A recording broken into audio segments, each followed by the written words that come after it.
All right, so as we discussed, we're picking up on chapter 9. And so this chapter prompts our attention, as we discussed, to Matthew 18, right? And so really, I like to think of this, and I believe the author really does this in a beneficial way. It's really almost a culmination or brings our attention to a lot of what we've already studied in previous chapters, right? And so I think that's indicative of, one, how essential what we've already learned is to being a peacemaker, right? And then two, really I think what we'll discuss today really comes into play after we have undergone the reflection and meditation and analysis of what we've discussed in previous chapters, right? And really potentially exhausted some of those other options, right? And so in this section, of course, we're talking about the principle of gentle restoration as found in light of Galatians 6 and verse 1, right? Brothers, if someone is caught in sin, you who are spiritual should restore him gently, right? Should restore him gently. And of course, 2 weeks ago, Jake led off our study on part 3 on the personal nature of restoring relationships with someone of which you have undergone conflict with.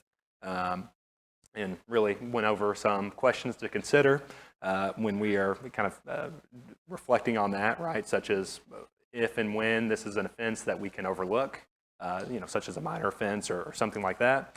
And really other special considerations that come to play when looking at Matthew 18 and verse 15. And so this is really, this morning, this is the lens that we're going to kind of view this through, right? The author pointed out and kind of had a blurb that I really liked. The point of gentle restoration, right, is restoration, not condemnation, right? And so when we're thinking about how to resolve conflict and when personal conflict does come up, we're thinking about what can we do together to restore a relationship as opposed to kind of what the world wants us to do, which is to kind of go battle back and forth and condemn one another. And so last week, you'll remember that we built on the principle of restoration in our study of chapter 8 in Ephesians 4 and verse 15, right? Speaking the truth in love, we will in all things grow up into him who is the head, that is Christ, right? And growing into Christ, as we discussed, by speaking the truth with love, right? Bringing hope through the gospel, being quick to listen, and really communicating in a clear, constructive, and Christ-centered way. Before we move on into kind of the bulk of chapter 9, is there anything, any comments or thoughts from previous chapters, or maybe in light of this chapter that we want to share before moving forward? Going once? We're done. All right, and so do me a favor then. Turn over to Matthew chapter 18, and I'll ask someone to read verses 15 through 20. If I have any volunteers, I'll...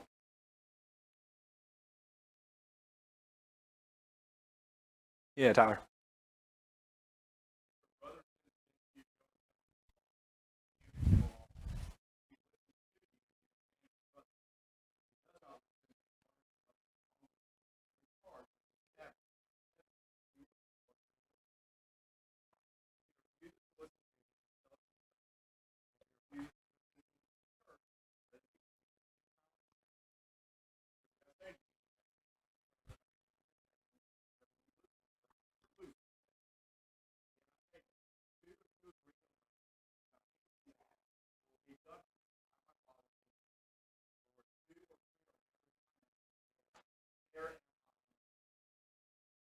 Thank you, Tyler. So as we move through this chapter and this analysis of 15 through 20, I think there's a few special considerations that we can keep in mind. And the first is to keep in mind this set of verses, 15 through 20, within the broader context of Matthew 18, right? And so I'll turn your attention to Matthew 18, verses 1 through 6, right? When the question is asked, who is the greatest in the kingdom of heaven? What does Christ say in verse 3? unless you turn and become like children, you will never enter the kingdom of heaven. Whoever humbles himself like this child is the greatest in the kingdom of heaven, right? And then kind of on down, verses 10 through 14, parable of the lost sheep, right? In verse 13, and I say, if he finds it, truly I say to you, he rejoices over it more than over the 99 that never went astray. So it is not the will of my Father who is in heaven that one of these little ones should perish. And even the subsequent verses, right? We're looking at the parable of the unforgiving servant starting in verse 21, when the master says to the unforgiving servant in verse 33, and should not you have had mercy on your fellow servant as I have had mercy on you? What is the takeaway? I guess what are some initial thoughts on Matthew 18 as a whole, or especially in light of verses 15 through 20 that are on the overhead above? Any kind of initial thoughts? Yeah, Phil. Yeah.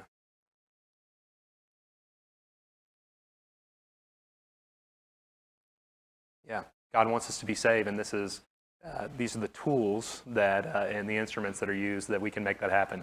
I wholeheartedly agree. I think I saw another hand. Maybe. Yeah.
Agree.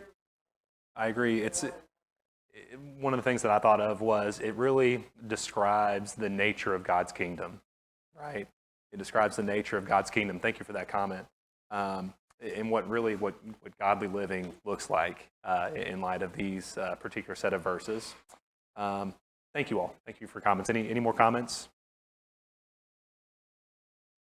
All right. So the second consideration that I thought of has to do with contemplating God's view on unresolved conflict, right? This may be the most rhetorical question I've ever asked, but what does God think of unresolved conflict?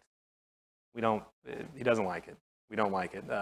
Do me a favor and turn over to James chapter 4, starting in verses 1 and through verse 2. And actually, I'm going to pick up in verse 17 while we're getting there.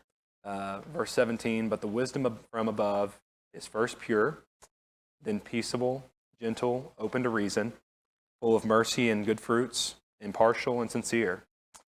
And a harvest of righteousness is sown in peace by those who make peace. Picking up in verse 1, what causes quarrels and what causes fights among you? Is it not this, that your passions are at war within you? You desire and do not have, so you murder. You covet and cannot obtain, so you fight and you quarrel. You do not have because you do not ask. What causes conflict? What's the root of conflict? Anger? Selfishness? You're on the same page this morning. I like that. Anger, selfishness. What about generally sin? Sin.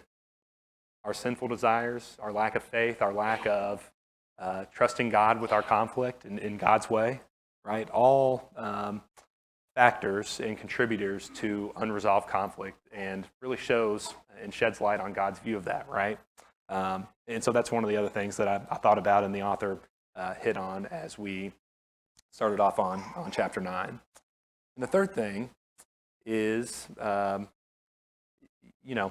really going off of the study from the last few weeks, I think contextually it's important to keep in mind from our study in chapter 7, right, from Jake's lesson, and what it looks like when an act arises to the level of sin that is too serious, or of offense that is too serious to overlook, right, and where approaching your brother in love is warranted, right? And so, we're thinking about if the other person is just, sinning against God, or sinning against, damaging a relationship, sinning against themselves, or hurting others, right? All of those, I think, are sinful behaviors that rise to the Matthew, 18 context, right? And then finally, note the kind of the general principle as taught in Matthew 18, right? Tyler read it, and it's up on the screen behind me, or behind me. One of the ways that I took from this is conflict in bringing others in to resolve conflict. It starts with who? It starts with ourselves. It starts with us, and then what happens if it continues to be unresolved? Slowly expands and expands to more people, as we'll see one or two others along, and then ultimately to the church, right? And I think that's the model exactly as we step into this discussion, what we can keep in our minds. So any comments or thoughts before we move forward, and as I get a drink? Yeah, Dan.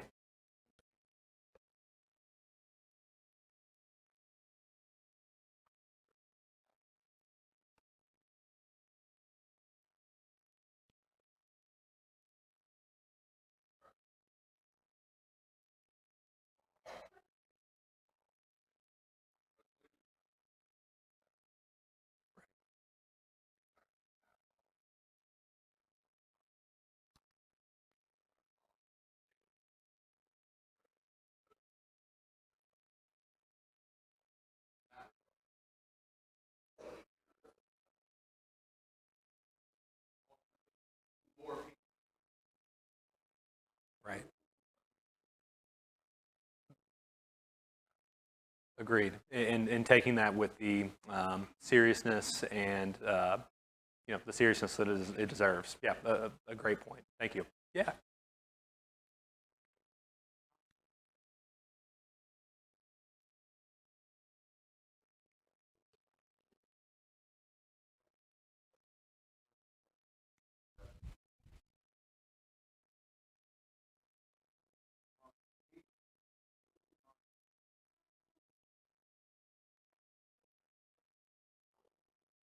Mhm.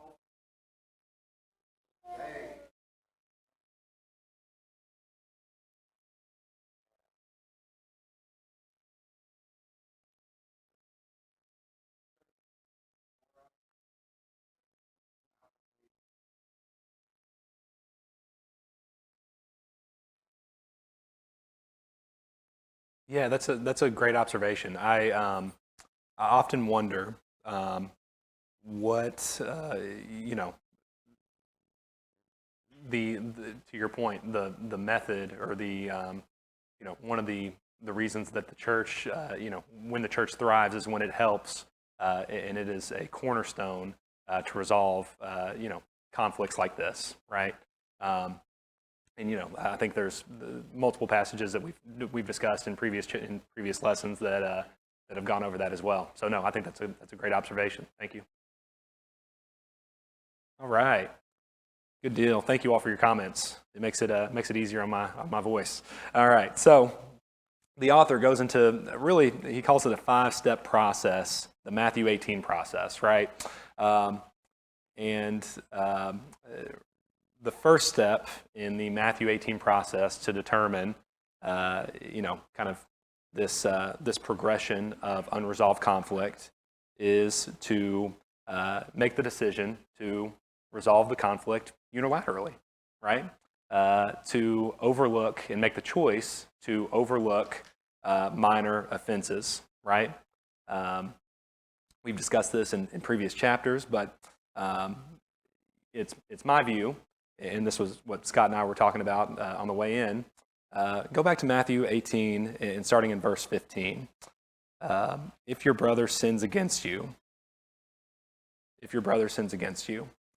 typically, it's my view that the matters subject to Matthew 18 will typically rise above the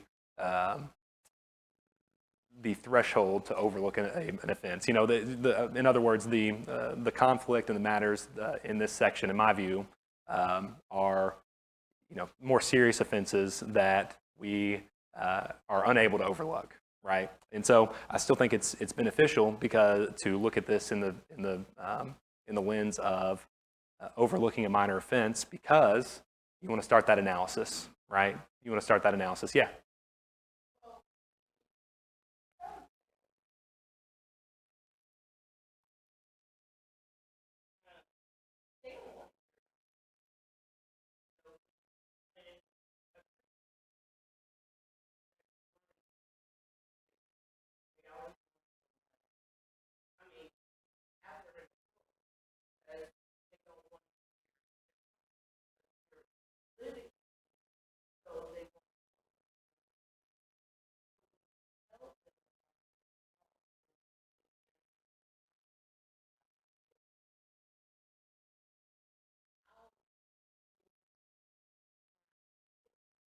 Mm-hmm.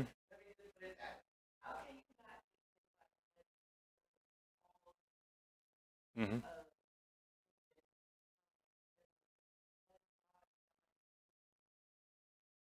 Right.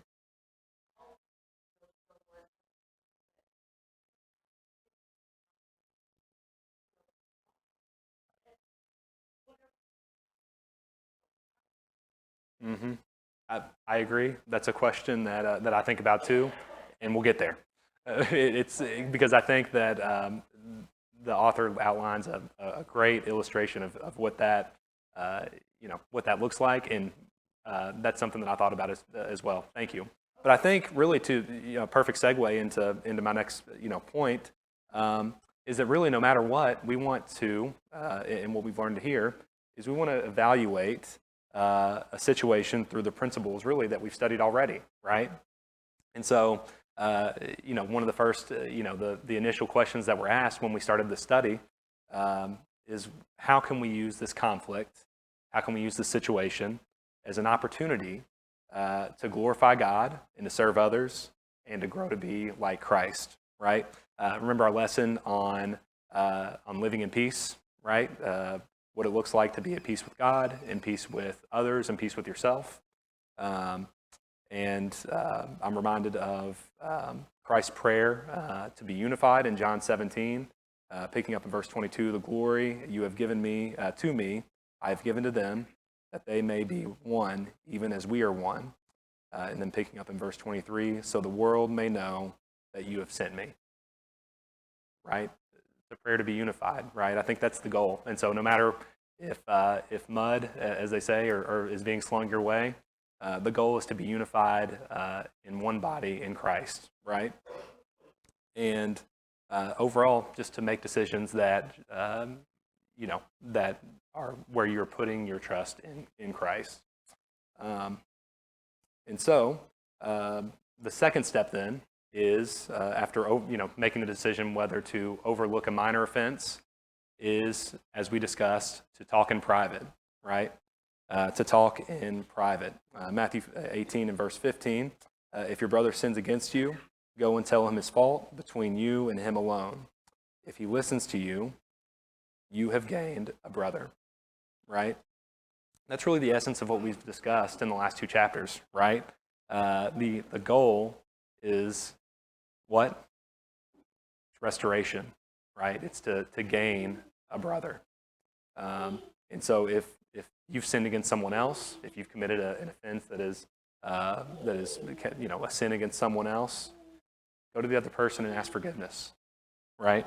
Expose your idols, do all the things that we talked about, turn away from them, and confess, right? But what if, as we were discussing, if another person has sinned against you, we're called to go and tell him their faults. And if he listens to you, you have gained a brother. And so, you know, in many ways, you are striving to that path towards reconciliation. The author makes the point that this is not an easy task, and I'm sure we can all agree with that. Be patient, go tentatively and repeatedly. And as we spoke about last week, the essential nature of Ephesians 4 and verse 15, speaking the truth in love, right? Now, as we, kind of going off of your point, speaking the truth in love, is that a conditional command, right? Do we want to speak the truth and be in love only if they're nice to us, right? Or only if they're making good points, or only if they're making the effort? No, it's a command that's not conditioned on anything except for what we need to do, right? Go and tell them their faults, speak the truth in love, with the point of restoring the relationship. Yeah. This situation is talking about. Mm-hmm. So outside of that, Mm-hmm. you have two sides that are driving. God, this is going to work. Mm-hmm. So it's very, Yeah. probably not go well. Mm-hmm. A lot of things that's the way we interact.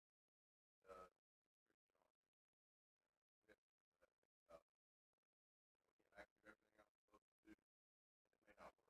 Probably not. Right. Yep, I agree, and it makes the nature of reconciliation that much more difficult, right? Yeah.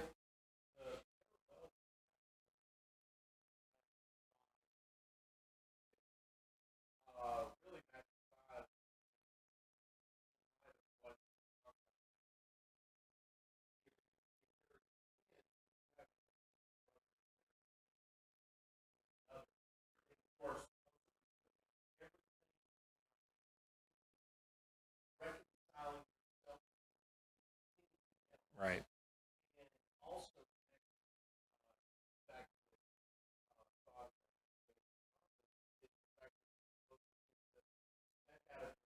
Mm-hmm. Right. Yeah.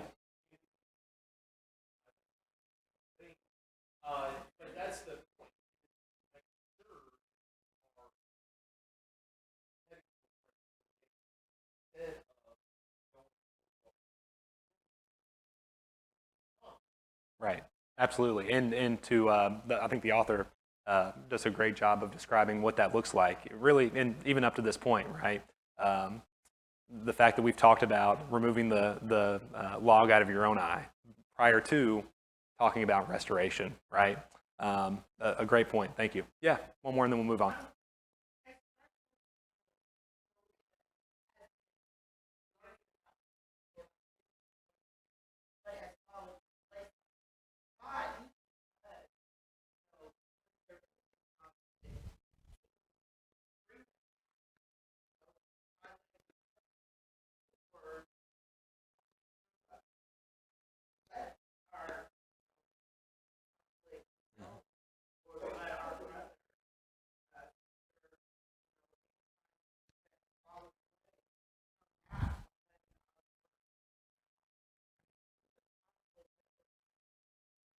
Right.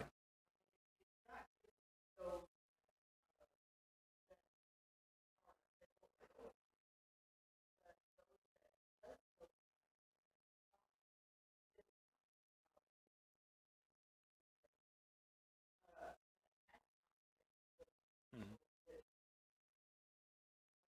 Right. Right.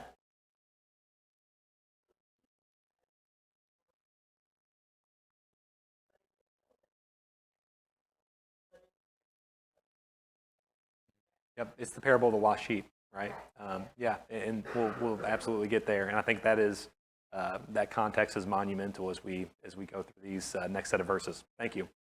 All right, and so we will move on. So we have made the decision on whether to overlook a minor offense. We have talked in private, but what happens if after doing even those two things, we remain unreconciled? Well, I think it's right there in the text in verse 16, picking up, but if he does not listen, take one or two others along with you, that every charge may be established by the evidence of 2 or 3 witnesses. Every charge may be established by 2 or 3 witnesses. So if a dispute is, remains unresolved and can't be resolved in private, I think to the point that we were making, we are called to get others involved, right? And so really, I think this, I think this study is applicable and beneficial for 2 reasons. First, it shows if we are in the midst of conflict, a great path on how we can utilize the church to help us reach a point of reconciliation with our brother, right? I think that's first and foremost.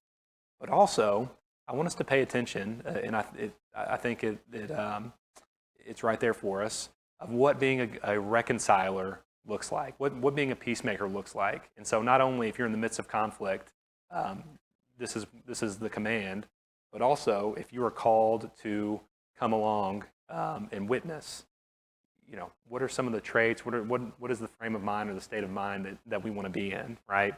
And so one of the goals of a reconciler, as you may imagine, is to mediate or arbitrate. Do me a favor, turn over to 1 Corinthians in chapter 6, and if somebody is there, wants to read verses 1 through 5, outlining the role of how others can be reconcilers. If anybody has it. Yeah, Corey.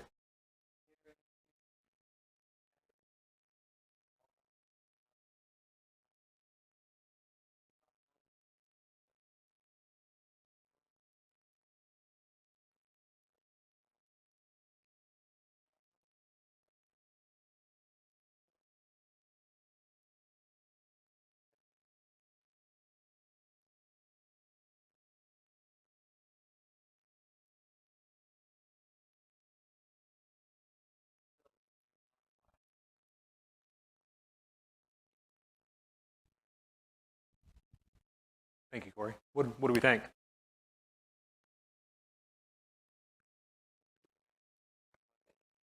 Mm-hmm. Yeah.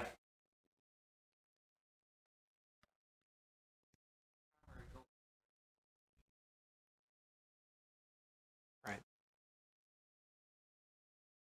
I agree. Yeah. Right. Yeah. To resolve a matter, a conflict that was within the church. Right. Um, uh, it's let's see, verse 5. I say this is to your shame. Think about that. This is to your shame that a conflict was resolved outside of the church. Right. Any other thoughts or comments? Yeah, Dan.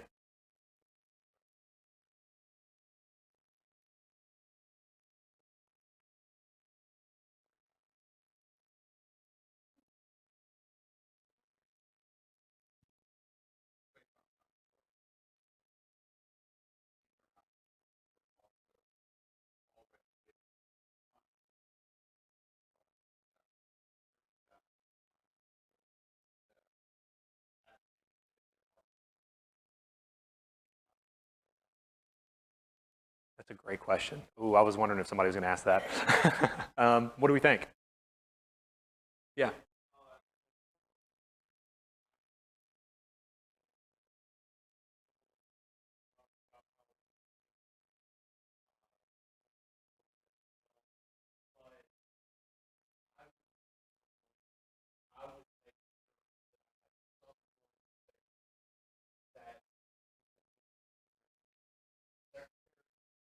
Mhm.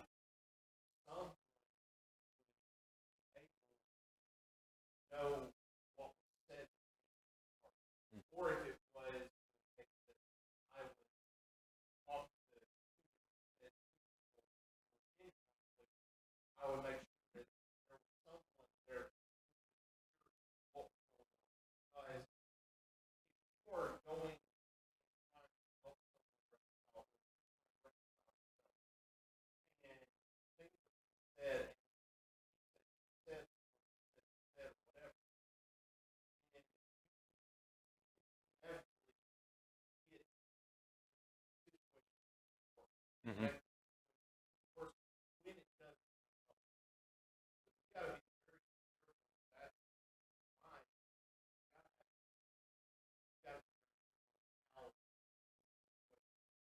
Right. Mm-hmm. I agree. Yeah, thank you. Um, yeah, I think going off of that, what I looked at, I looked into this as well because that was one of the questions that I had in the study, and it appears so. There's some parallels between what is said uh, in verse 16.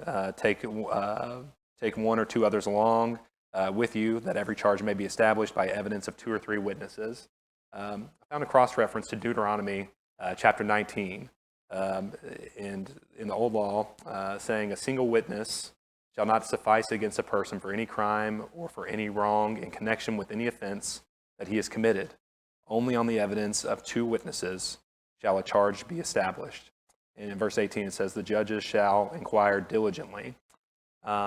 And so I think about that, and I think your question is, are we talking about two or three witnesses that are witnesses to the conflict itself, or witnesses to how the conflict is handled? Is that a fair?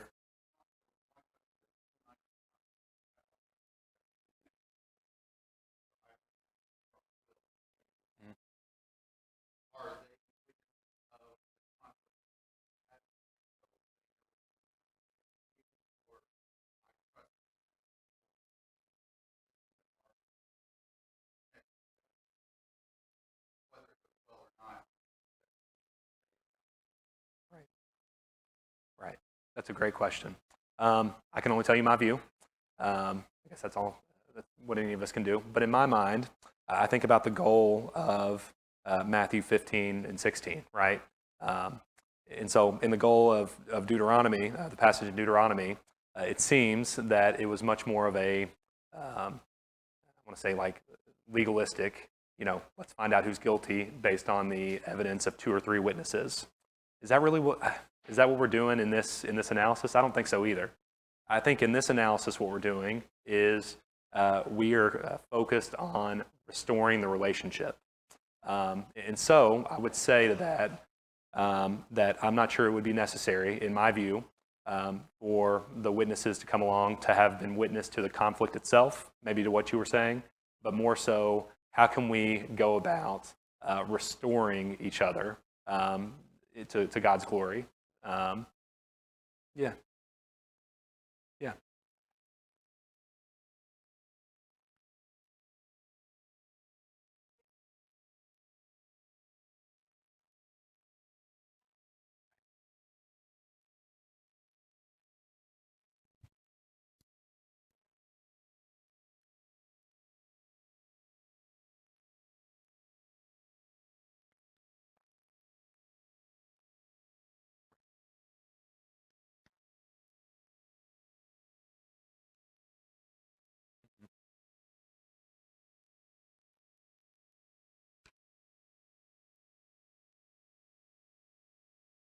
right.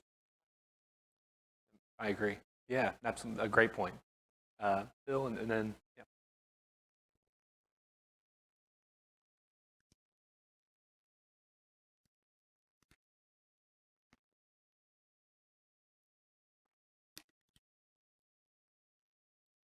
I agree.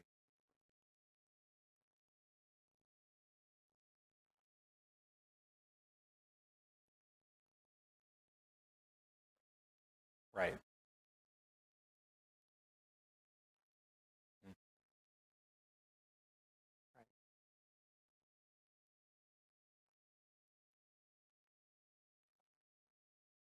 I agree. I agree. Yep. One more, and then we'll move on. Yeah.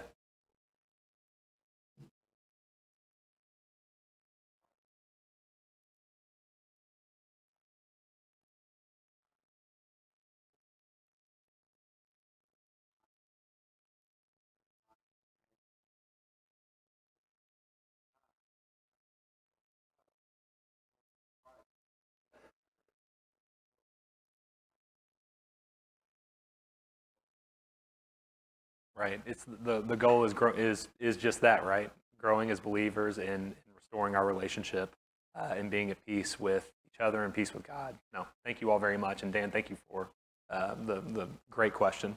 So we're going to move on. I think that we've touched on, oh yeah, one more, sorry.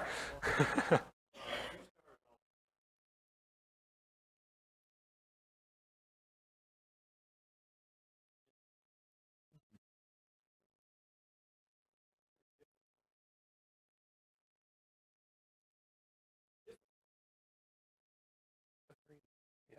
The difficulty is carrying them out. I wholeheartely agree. Yes, it's the text is right there, but it's carrying them out with the delicate nature, with people with relationships that you may currently have. That's the difficult part for us, right? I agree. Yeah.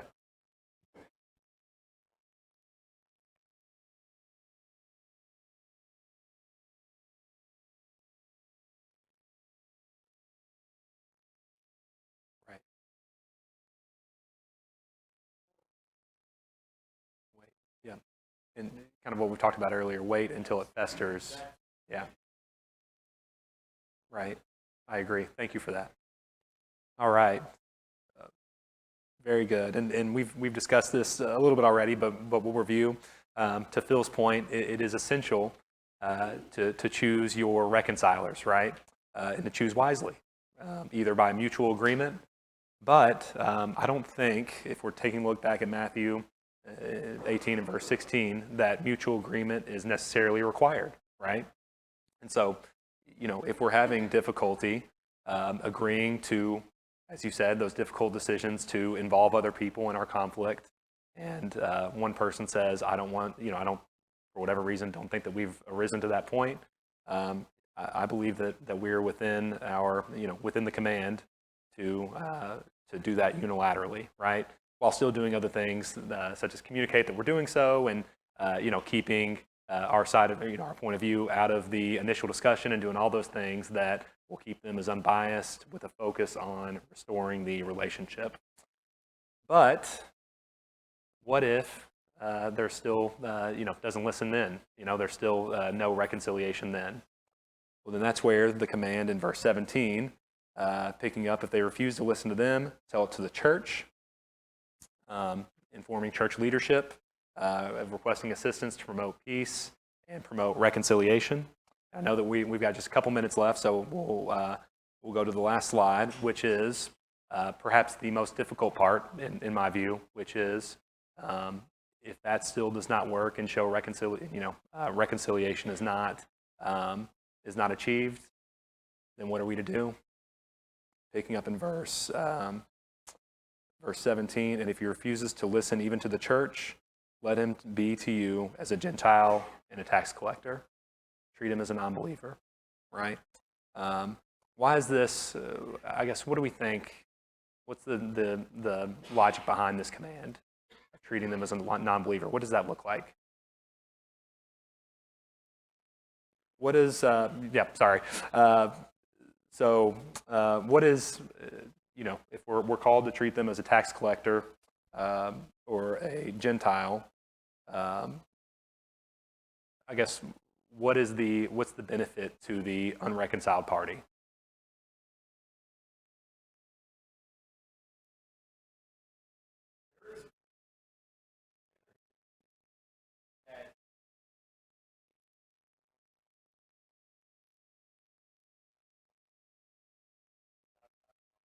Mm-hmm.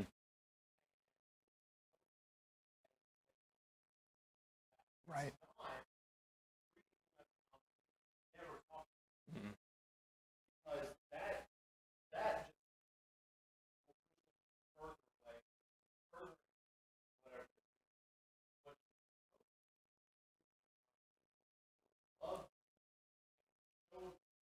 Right.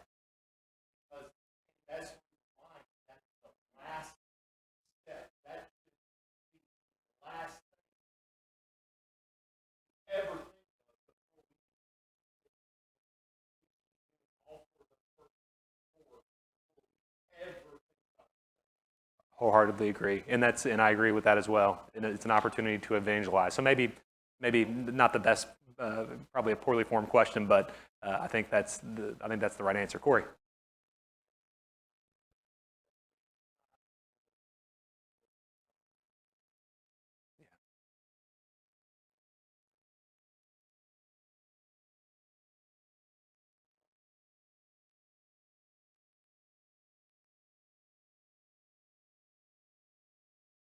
Wholeheartedly agree. Thank you. And then Phil, and then one more, and we'll finish up.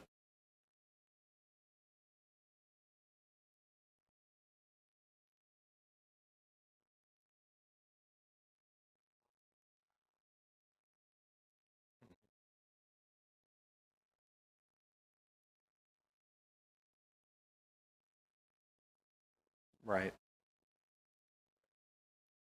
Mm-hmm.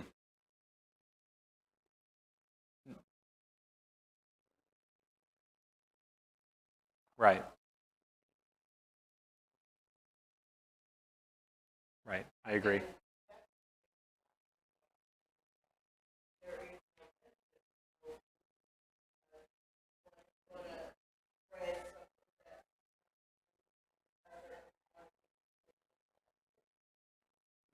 Thank you all for your attention. Thank you all for your comments. I know the doors are opening. This has been a very beneficial class for me, and thank you all for hanging with me as I battled the voice this morning. So thank you all.